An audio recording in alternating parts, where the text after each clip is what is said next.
আজ আমরা আপনাকে নিয়ে যাব পৃথিবীর সবচাইতে ভয়াবহ এবং মরণফাঁদের মতো বিপজ্জনক কিছু রাস্তায়, যেখানে প্রতিটা পাকে অপেক্ষা করে মৃত্যু। চারপাশে গা ছমছমে নীরবতা, সামনে অস্পষ্ট পথ, আর পেছনে মৃত্যুর হাতছানি। এই মৃত্যুর হাতছানির মধ্যে থেকেই প্রতিনিয়ত জীবিকার তাগিদে এসব রাস্তায় বাধ্য হয়ে ছুটে চলতে হয় জীবনযুদ্ধে হার না মানা কিছু মানুষকে, যাদেরকে দেখলে আপনার মনে হবে সৃষ্টিকর্তা আপনাকে কতই না ভালো রেখেছেন। তো চলুন শুরু করা যাক এমন চ্যালেঞ্জের মুখোমুখি হতে। স্টিলের মতো মজবুত স্নায়ু ছাড়া কেউ টিকে থাকতে পারবে না, কারণ আমরা এখন সাইবেরিয়ার গভীরতায় সেই মৃত্যুপাতটার সামনে দাঁড়িয়ে আছি। কুয়ানদিনিক ব্রিজ, ভিটিম নদীর উপর দিয়ে যাওয়া এই ব্রিজটা যেন যে কোনো মুহূর্তে ভেঙে পড়তে রেডি। স্থানীয় বাসিন্দারা হয়তো প্রতিদিনই এটা ব্যবহার করেন, কিন্তু এখানকার সত্যিকারের বিভীষিকা অনুভব করেন কেবলমাত্র সেই সকল সাহসী চালকরা যারা জীবনের ঝুঁকি নিয়ে এই ব্রিজ পাড়ি দেন। বাতাস এতটাই তীব্র যে গাড়ির জানালা খোলা রাখতে হয়। চাপ সামলাতে অস্থিতিশীল কাঠামো আর রেলিংবিহীন এই ব্রিজের উপর দিয়ে যেতে হলে গাইডের সাহায্যে প্রতিটা পদক্ষেপই সাবধানে ফেলতে হয়। আর সবচাইতে অবাক করা তথ্য হলো, এই ব্রিজে গাড়ি চালানোই সম্পূর্ণ নিষিদ্ধ। এ যেন এক মরণফাঁদ, যেখানে প্রতি বছর অসংখ্য মানুষ তাদের জীবন হারায়। মাত্র 50 কিলোমিটারের এই রাস্তায় 4650 মিটার উঁচু থেকে সোজা 1200 মিটার খাদে নেমে গেছে এই ভয়াবহ পথ। খাড়া ঢাল, মাত্র 3 মিটারের প্রস্থ, কোনো রেলিং নেই। এ যেন মৃত্যুর হাতছানি। আর বর্ষাকাল, সেটা তো যেন এই মৃত্যুর নিত্যকে আরও উন্মাদ করে তোলে। তখন বৃষ্টির পানি রাস্তার কাদামাটি একেবারে সরিয়ে নিয়ে যায়। তখন এই রাস্তা যেন আরও কঠিন মৃত্যুফাঁদে পরিণত হয়। নেপালের কারালি হাইওয়ে, এ যেন পৃথিবীর সবচেয়ে বিপজ্জনক রাস্তাগুলোর মধ্যে একটাকে নিয়ে তৈরি এক বিভীষিকাময় দুঃস্বপ্ন। বর্ষাকালে অথবা যখন বরফ গলে এই রাস্তা কাদায় ঢাকা পড়ে যায়, এবং কখনো কখনো পাহাড়ি নদীগুলো ভূমিধসের কারণে তাদের পথ পরিবর্তন করে তৈরি করে এক আকস্মিক প্রলয়, যা রাস্তার ধারে থাকা খাদে গিয়ে ধাক্কা খেতে থাকে। হাইওয়ের শুরু পথগুলো যেন মৃত্যুর খেলা, যে কোনো মুহূর্তে ভূমিধস হতে পারে। রাস্তার এক পাশে খাড়া খাদ আর অন্য পাশে দাঁড়িয়ে থাকা পাহাড়ি দেয়াল, যেন মৃত্যুকে চোখের সামনে থেকে কে দেখা যাচ্ছে। সত্যি বলতে এই রাস্তায় যাত্রা করা যেন জীবনের সঙ্গে জুয়া খেলার সমান। এই প্রকৌশল কীর্তি শুধু একটা সেতুই না, এটা যেন ভাসমান এক মৃত্যুর পথ। চীনের সিজি গুয়াং ফ্লোটিং ব্রিজ, যা চীনের জিয়াং নদীর ওপর দিয়ে বিস্তৃত, এটার দৈর্ঘ্য প্রায় 400 মিটার। পলিথিনের তৈরি ভাসমান বস্তু পানির ওপর টলমল করতে থাকে। সাহসী চালকরা যখন এটার উপর দিয়ে যায়, তখন তারা উষ্ণমণ্ডলীয় প্রাকৃতিক দৃশ্য দেখতে পায়। কিন্তু মনে রাখতে হবে, একটা সামান্য ভুলও আপনাকে মৃত্যুকে আলিঙ্গন করাতে পারে। আর সবচাইতে ভয়াবহ সতর্কতা হলো, আপনার গাড়ির গতি সবসময় 20 কিলোমিটার প্রতি ঘন্টার নিচেই রাখতে হবে, তা না হলে টলমলে পানি আপনাকে গিলে ফেলতে প্রস্তুত। এখন কথা বলা যাক জাপানের আল্পস সম্পর্কে। এখানকার রাস্তা যেন এক অলৌকিক দুঃস্বপ্নের মতো। বরফের 15 থেকে 20 মিটার উঁচু দেয়ালের মাঝ দিয়ে এই তাত স্নো করিডোর, এটাকে বলা হয় জাপানের ছাদ, যেন আকাশের কাছাকাছি পৌঁছে যাওয়ার এক রাস্তা। কিন্তু এই পথের বিপদের মধ্যেই যে সাহস আছে, সেটাই মানুষকে আবারও বারবার এখানে ফিরিয়ে আনে। কানাডার তিব্বেট কোন আইস রোড, এক অদ্ভুত দৃশ্য। এক বিশাল জ্বালানি ট্যাঙ্কার স্বচ্ছ নীল বরফের উপর দিয়ে চলছে। 600 কিলোমিটার দীর্ঘ এই বরফের রাজ্যে গাড়ি চালানো যেন টিকে থাকার জন্য এক চূড়ান্ত লড়াই। প্রতি শীতে 90,000 টন পণ্যবাহী ট্রাককে এই বরফের উপর দিয়ে পার হতে হয়।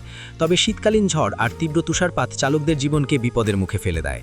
ভুল একটাই হতে পারে, এবং সেই ভুলই আপনার শেষ ভুল। পাকিস্তানের ফেরি মিরোজ রোড, নামটা শুনে যতটাই মনোরম মনে হোক না কেন, বাস্তবতা ঠিক ততটাই ভয়ঙ্কর। 10 মাইল দীর্ঘ এই বিপজ্জনক রাস্তা যেন মৃত্যুর এক দীর্ঘ 10 মাইল পথ। সরু বাঁক, 8000 ফুট উচ্চতা, এবং কোনো রেলিং নেই। এখানে শুধুমাত্র সাহস না, বেঁচে থাকার জন্য প্রয়োজন অতিমানবীয় দক্ষতা। একটু অসতর্কতা আর আপনার গাড়ি সোজা খাদে। কারাকোরাম হাইওয়ে থেকে শুরু করে তাদগ্রামে গিয়ে শেষ হয় এই রাস্তা। তবে শেষের কয়েক মাইল পায়ে হেঁটেই পার হতে হয়, কারণ এখানে পথ এতটাই সরু যে আর কোনো গাড়ি সেখানে যেতে পারে না। এক পাশে খাড়া পাহাড় আর অন্য পাশে অসীম গভীরতা। সাইবেরিয়ার দ্য রোড অফ বোনস এর নামেই বুঝিয়ে দেয় যে এখানে কি অপেক্ষা করছে।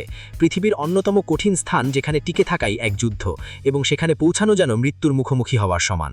প্রতিটা মুহূর্তে জীবনের ঝুঁকি। শীতকালে জমে যাওয়া নদীর বরফের উপর দিয়ে যানবাহন চলাচল করে। এ যেন প্রকৃতি নিজের শক্তি দিয়ে পরীক্ষায় ফেলতে চায়। এখানে ছোট্ট একটা ভুলই হতে পারে চূড়ান্ত ভুল, কারণ বরফের নিচে অপেক্ষা করছে এক হিমশীতল মৃত্যুর রাজ্য। এবং তারপর আসে স্টেলভিও পাস, 75টা তীক্ষ্ণ বাঁক, 2757 মিটার উচ্চতা। ইটালি এবং সুইজারল্যান্ডের সীমান্তে অবস্থিত এই রাস্তা যেন যে কোনো চালকের দুঃস্বপ্ন। এই পথে গাড়ি চালানো এক নির্মম পরীক্ষা, যা কোনো দুর্বল হৃদয়ের মানুষের জন্য না। নর্থ ইউঙ্গাস রোড, বলিভিয়ার এক মৃত্যুর রাস্তা। একবার সেখানে পৌঁছে গেলে ফিরে আসার আর কোনো রাস্তা নেই বললেই চলে। 50 মাইল দীর্ঘ এই বিপজ্জনক রাস্তা 15,200 ফুট উচ্চতায় অবস্থিত। সেখানে বাতাস এতটাই পাতলা যে শ্বাস নিতেও কষ্ট হয়। শুধু মানুষই না, গাড়ির ইঞ্জিনও যেন এখানকার বাতাসে টিকে থাকতে পারে না। রাস্তার এক পাশে 3000 ফুট গভীর খাদ, যা সোজা আমাজন রেইন ফরেস্টে নেমে গেছে। আর সেখানে কোনো রেলিংও নেই। মাত্র একটা ভুল আর আপনি সেই বিপুল গভীরতার খাদের মধ্যে হারিয়ে যাবেন। কিন্তু এখানেই ভয়াবহতা শেষ না। 200টারও বেশি তীক্ষ্ণ বাঁক, যেখানে ঘন কুয়াশা আপনার চোখের সামনে সবকিছু ঢেকে দেবে। প্রতিটা বাঁকের পরেই আছে মৃত্যুর হাতছানি। 1994 সাল পর্যন্ত প্রতি বছর এখানে প্রায় 300 জন মানুষ প্রাণ হারান, আর পথে ছড়িয়ে থাকা স্মৃতিসৌধগুলো আজও সেই মৃত্যুর সাক্ষী বহন করছে। হংসি এক্সপ্রেসওয়ে চীনের পর্বতমালার খাড়া দেয়ালের সঙ্গে লেগে থাকা এক বিপজ্জনক মহাসড়ক। একদিকে সুউচ্চ পাহাড় আর অন্যদিকে গভীর খাদ। প্রতিটা মুহূর্ত যেন মৃত্যুর সঙ্গে লড়াই। প্রকৌশল দক্ষতার এক নিদর্শন হলেও এই রাস্তায় যাত্রা করার সবার সাহস নেই। প্রত্যেক যাত্রীরই মনে যেন একই প্রশ্ন, এটাই কি তার শেষ যাত্রা হবে? অবশেষে সুইয়ের চোখ নামের পরিচিত সেই সংকীর্ণ টানেল, এটা যেন নিঃশ্বাস বন্ধ করে দেয়। এখন আসুন আমরা যাই নরওয়ে ট্রলসপাপ নামের পরিচিত সেই রাস্তায়, যা তার নামের ভয়ঙ্করতা যেন সত্যি করে তুলে ধরে। এখানকার প্রাকৃতিক সৌন্দর্য যতই চমকপ্রদ হোক না কেন, এই পথের প্রতিটা পাক মৃত্যুর সাথে আলিঙ্গন করতে প্রস্তুত। এটা যেন প্রকৃতি তৈরি এক মরণ ফাঁদ। যারা এই যাত্রায় সাহসী হয়ে নামেন, তাদের জন্য আকাশপথই যেন সবচাইতে নিরাপদ রাস্তা। গানহাইজি ব্রিজ, চীনের এই ভয়ঙ্কর সেতুটা দেখে মনে হয় যেন এটা প্রাকৃতিক কোনো প্রলয়ের অংশ। বিশাল ইস্পাতের পাইপের উপরে গড়ে ওঠা এই সেতুটা 360 ডিগ্রি অ্যাঙ্গেলে ঘূর্ণায়মান এক বিস্ময়। সমুদ্রপৃষ্ঠ থেকে 2400 মিটার উচ্চতায় নির্মিত এই সেতুর উপর দিয়ে গাড়ি চলার সময় স্পষ্টভাবেই কম্পন অনুভব করা যায়, যা প্রত্যেককে আতঙ্কিত করে। আর সবচাইতে ভয়াবহ সত্য হলো, এই সেতুটা একটা ভূমিকম্প প্রবণ এলাকায় নির্মিত।